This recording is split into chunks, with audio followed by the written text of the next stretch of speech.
بسم اللہ الرحمن الرحیم۔ السلام علیکم ورحمۃ اللہ وبرکاتہ۔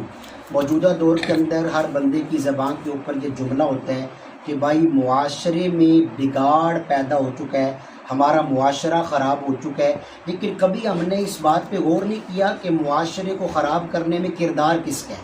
میں گھر کا فرد ہوں، میرے گھر والے سارے افراد ہیں، فرد سے افراد، افراد سے معاشرہ بنتا ہے۔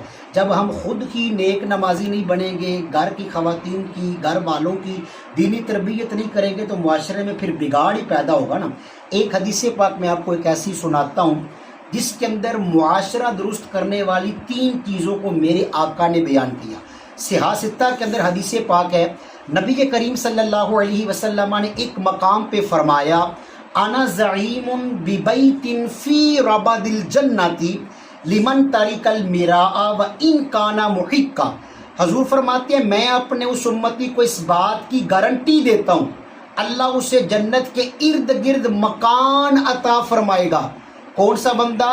جو حق بات پر ہونے کے باوجود جھگڑا چھوڑ دے۔ ہم کہتے ہیں تو نے بھائی اینٹ ماری ہے، میں پتھر سے جواب دوں گا، تو نے مجھے ایک گالی نکالی ہے، میں تجھے 10 نکالوں گا، تو پھر معاشرہ بگڑے گا ہی۔ معاشرہ سنوارنا ہے، صبر سے کام لیں، حق پہ ہونے کے باوجود جھگڑا چھوڑ دیں، رضامندی والے معاملات میں اختیار کریں۔ دوسرے نمبر پہ نبی علیہ السلام نے فرمایا، وَبِبَيْتٍ فِي وَسَطِ الْجَنَّةِ لِمَنْ تَرِكَ الْكَذِبَ وَإِنْ كَانَ مَاضِيًا۔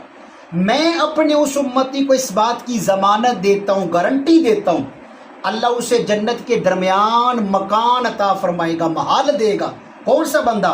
میرے آقا فرماتے ہیں جو مذاق کرتے وقت سچ بولے، جھوٹ نہ بولے۔ ہمارے مذاق میں ہوتے ہی جھوٹ ہے، مذاق ہو، خوش طبعی ہو، لیکن سچائی پہ مبنی ہو۔